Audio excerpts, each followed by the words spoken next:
Bonjour Carmen. Bonjour. À quoi tu joues? Ben, je joue pas, je cherche. Tu prospectes? Mais je te dis que je cherche quelque chose. Eh ben prospecter c'est chercher. Tu crois qu'il y a une mine là-dessous? Bah, une mine de quoi que tu voudrais qu'il y ait? Ben j'en sais rien moi. Qu'est-ce que tu cherches? Ouf, j'ai dû le perdre ailleurs alors. Ça n'a pas d'importance. Qu'est-ce que c'était? C'était... C'était un jeton de téléphone. C'était un jeton de téléphone. Mais comme j'ai jamais l'occasion de téléphoner, ça me gêne pas, tu comprends? Oui, et où tu l'avais trouvé ton jeton? Elle l'avait trouvé dans la rue, comme ça. Ah oui? Je l'avais ramassé parce que j'ai cru que c'était une pièce de 100 francs. Et puis c'était un jeton de téléphone. Oh, ça fait rien. Ah, mais un jeton de téléphone c'est une fortune. Oh, une petite fortune. Ah, pas vrai? Tiens, tu sais combien que ça coûte un chronomètre? Oh, bah ça, je vois pas bien le rapport. Ben, Je sais pas, moi, d'après ça... toi, combien que ça coûte? Dans les 200 francs. Ah, penses-tu? Ça coûte au moins 2000 francs? Eh ben, t'as perdu 2000 francs. Alors là, tu rigoles. Le jour où je perdrai 2000 francs, tiens, moi, les rhinocéros, ils porteront des guêpières. En perdant ton jeton, t'as perdu 2000 francs. Oh, me dis pas ça. Me dis pas ça parce que si c'était vrai, je m'en mettrais pas, alors. En perdant ton jeton, c'est comme si t'avais perdu un chronomètre. Oh, t'as déjà vu un jeton de téléphone qui donnait l'heure, toi? Ben, je vais t'expliquer. Dans les téléphones automatiques, Oui. avant d'appuyer sur le bouton, t'entends ton correspondant, pas? Oui, je sais. Alors, si tu veux qu'il t'entende, toi, il faut que tu appuies sur le bouton. C'est ça. Oui, oui, même qu'une fois, j'ai téléphoné, et puis, j'avais pas appuyé sur le bouton, tu sais. Alors, je m'égosille à crier « Allô, allô ?» jusqu'à temps qu'on m'explique. Alors... Si tu raccroches avant d'appuyer sur le bouton, ça te rend ton jeton.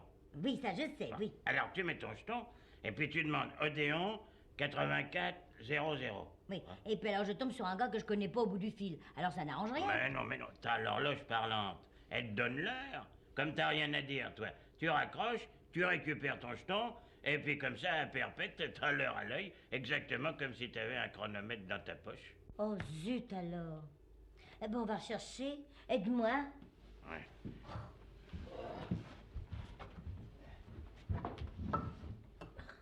Mais il est pas là. Oh, il est pas là. Regarde au moins, tu dis tout de suite, il est pas là, il est pas là. T'as déjà cherché. Oui, on va... Il est perdu, quoi. Ah! Tu l'as? Oh, mais non, je me suis cogné la tête. Oh, ça n'a aucune importance. Oh, bah c'est ça, ça a pas d'importance. J'aurais pu me fracturer le crâne. Oh, c'est quand même malheureux de perdre un chronomètre comme ça. Oui, oh, bah, tu l'as déjà dit, alors t'as pas besoin de chronomètre. Il y a des pendules dans toutes les rues. Marque jamais la même heure. Oui, bah... Perdre un chronomètre. Oh, dis, ça va, hein. Tu vas pas me répéter ça à longueur de temps. Perdre un chronomètre. Bah oui, alors bis repetita placente. Qu'est-ce que tu dis? Rien, tu comprendrais pas. Bis repetita placente. Ça, je sais pas ce que ça veut dire. Toi non plus, probablement. Moi, je sais très bien ce que ça veut dire, mais je ne juge pas utile de te l'expliquer. Comme tu voudras. Et bis les petits tas de la place Saint-Michel. Tu vois que moi aussi, je peux le placer. Placer quoi? Parce que t'as dit tout à l'heure, là. Et bis les petits tas de la place Saint-Michel. D'abord, j'ai dit bis repetita placente. Bah, je sais pas où que c'est la place Sainte. Bon, bah, si on bisse ces petits tas, on peut aussi bien bisser ceux de la place Saint-Michel. Alors, Oh, hein? Quel petit tas. Mais je sais pas, moi, peut-être des petits tas de sable. On en met deux au lieu d'un. Je sais pas pourquoi, mais enfin. Je sens qu'il va falloir que je t'explique. Bis repetita placente, c'est du latin. Et ça veut dire les choses répétées deux fois plaisent. C'est marrant, c'est marrant. Je connaissais pas ça. Je connaissais pas ça. On en apprend tous les jours. On en apprend tous les jours. Oui, et puis t'auras pas assez de jours pour apprendre. Oh, ben j'en sais assez comme ça. J'en sais assez comme ça. Mais qu'est-ce que tu fais avec ton quart autour du cou? Mais qu'est-ce que tu fais avec ton quart autour du cou? Mais qu'est-ce que t'as à répéter deux fois la même chose? Eh ben c'est pour te faire plaisir. Pour me faire plaisir. Ben t'as dit les choses répétées deux fois plaisent. Mais pas celle-là. Oh, ta conversation a pas tellement de charme. En l'entendant une fois, ça suffit. Oh là. Ouais. Après tu diras que je fais rien pour t'être agréable. Je t'ai demandé pourquoi t'avais accroché ton quart autour du cou. Et ça, c'est parce que ce matin, la Cassagne, il a cru nous épater en nous disant qu'il était chevalier du tas de vin. Ah oui? C'est mieux que chevalier de la Légion d'honneur, ça? Ah, dans un sens, oui, mais c'est pas le même genre. Chevalier du tas de vin, c'est une distinction qui est accordée à une personne qui apprécie nos bons vins de France. Oh ben dis donc, je devrais l'être, moi, alors. Oh, ben, ça viendra peut-être un jour. Oh, mais tout ça, ça me dit pas pourquoi t'as accroché ton quart autour du cou. Ben, la Cassagne, comme chevalier du tas de vin, il a un grand ruban avec une tasse en argent, puis il s'est mis ça autour du cou. Alors moi, pour pas être en reste, j'ai attaché mon quart avec une ficelle, et puis je me le suis mis en collier. Voilà. Ben dis donc, mais moi aussi je pourrais l'être chevalier du machin là. La seule Parce que tu diffé- sais, pour le pinard, moi j'y tente un peu, hein. Ah oui, oui, mais je voulais te dire, la seule différence, c'est qu'au lieu du ruban, j'ai une ficelle, Oui. et puis que j'ai un quart au lieu d'une tasse en argent. Bon, tu vois, hein, moi j'aimerais pas boire dans une tasse en argent. Ça doit donner mauvais goût au pinard. Oh, non, non, non, Oh. pas du tout. Puis le vin est beaucoup plus joli dans une tasse en argent. Tu crois? Ah oui. Oh ben nous, ça nous avancerait pas beaucoup, parce qu'on serait obligé de revendre la tasse pour acheter du pinard, alors. Et donc, pour inaugurer mon tas de vin, tu veux pas me donner un peu de Beaujolais? Un petit peu, alors. Oh, un gros peu, quoi. Tiens. Allez. À la tienne, hein? Oh bah t'as déjà tout bu? Ben oui, pour ce que j'avais. Et puis je suis obligé de boire tout d'un coup. Pourquoi? Parce que ton grand-père est mort d'avoir bu du vin éventé? Non, mais avec mon quart au bout de la ficelle, je peux pas le poser. Et puis pour le laisser tomber, faut qu'il soit vide. Oui, mais t'as qu'à le tenir comme ça. T'as qu'à le tenir comme moi, tu vois. Le petit doigt en l'air. Ça comme ça, tu vois. Ouais. Ça fait distinguer. Oui, pour ce qui est de la distinction, tu crains personne, toi. Oh bah j'en ai toujours autant que toi. Oh, tu parles, oui. Oh, y a pas de tu parles, y a peut-être de la chance que je veuille pas me lever, sans ça, t'aurais un coup de pied dans les gencives. Oh, dans les gencives. Oui, monsieur, dans les Oh, oh. gencives. Moi, je sais lever la jambe, tu sais. Ouais, tu lèves encore mieux le coude. Oh, bah tu peux parler, toi, alors comment que t'écluses, toi aussi? Oh, bah, tu t'écluses un peu plus souvent que moi, toi. Oui, oh ben, tu sauras que les jolies plantes, ça demande à être arrosé souvent. Oh là là. Enfin, pour en revenir à ma jambe, hein. Quelle jambe? Ma jambe. Pas celle de Lolo Brigida, bien sûr. Eh ben, mon vieux, qu'un, je la lève au qu'un. Tu vois, hein? Si j'aurais voulu, moi, j'aurais pu être danseuse, dis donc. Et là, t'aurais surtout pas pu. Oui. Oh, si j'aurais voulu, j'aurais pu. Ouais, alors Oui. pourquoi que t'as pas voulu? C'est une jolie profession. C'est ma famille qui s'y est opposée. Oui, mon père, il voulait pas d'artiste dans la famille.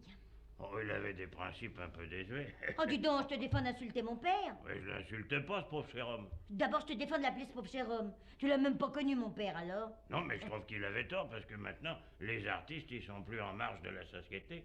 Oh, il m'a pas parlé de marge. Enfin, il trouvait que c'était pas une situation. Il a préféré que je continue son commerce. Il ramassait aussi les mégots. Il était négociant en tabac comme moi. Tu sais ce que j'aurais voulu être, moi? Danseuse sur la corde raide, avec un parapluie. J'ai ni parapluie ni corde. Non, mais t'es raide, alors. Il te reste quand Oh. même quelque chose. Mais toi, qu'est-ce que t'aurais aimé être? Rentier. Ah, bah t'as réussi à faire ce que tu voulais. Oh, bah t'en as de joyeuse, toi, je suis pas rentier. Oui, bah rends ta part, t'en fais pas plus qu'un vrai rentier. T'as même pas le mal de toucher tes coupons. Oh, je me serais bien encore à ce temps, à ce travail-là. tu Oh, sais. bah, tu sais, les rentes, c'est tellement fluctuable. C'est quoi? C'est fluctuable. Ça fluctue. Ah oui, ça fluctue. Oui. Encore heureux quand sa mère j'y tire pas. Comme le mec. Quel mec? Ben, tu connais pas la devise de la ville de Paris? Fluctua mec mergiture. Pas mec, nec, nec. Ah, c'est nec? Oui. Oh, ça fait rien. Non, mais des fois, j'y pense encore. À quoi? À ce que j'aurais voulu être. Danseuse de corde ou alors danseuse à l'opéra. Oh, je me vois en tutu. Ah, tu dois te faire rigoler alors. Oh, rigoler. Je me vois très bien en tutu. T'as déjà été en tutu? Non, mais je me vois très bien. Bah, tu dois pas avoir une bonne vue. Oh, tu sais, des fois, je rêve que je suis étoile. Mon grand succès, c'est Copiella. Qu'est-ce que tu veux copier? Bah, tu connais pas le ballet de Copiella? Ah, Coppelia, oui. Oui. Oh, là-dedans, alors je peux dire, j'ai un véritable triomphe. Où c'est que t'as un triomphe? Dans mes rêves, je me vois danser devant un parterre de rois. Oh, bah, ça doit être un petit parterre, parce que les rois, maintenant, ça se fait de plus en plus rare. Eh ben, dans mes rêves, il y en a plein. Enfin, n'en parlons plus, hein. Qu'est-ce qu'on mange? Ah, nous avons du foie. De veau? Non, je sais que t'aimes pas le veau, alors j'ai pris du foie de génisse. Oh, bah dans le foie, j'ai mieux le foie de veau que la génisse. Oh, bah, avec toi, on sait jamais comment Oh faire, là écoute. là. Eh Tiens. ben, envoie ton foie, allez. Et voilà, puis tu vas voir s'il est joli, tiens. Oh, dis donc, il est froid? Bah, bien sûr, c'est du foie Oh. froid. On est mieux chaud. Ah, mais c'est aussi bon froid. Bah, pour une fois qu'on a du foie, il faut que ce soit du foie froid. Mais je te dis que c'est meilleur que chaud. Pas mauvais quand même. Ah, mais qu'est-ce que je te disais que c'est meilleur que chaud? À pas aller même. Ah, mais je pense bien. J'étais une fois dans la ville de foie. Marchande de foie qui vendait du foie. Et je te dis pour une fois, le foie froid. C'est meilleur parfois que le foie pas froid. Mais quand même, tu vois, j'aime mieux chaud, moi. Oh, alors, le foie, on est pas tranquille.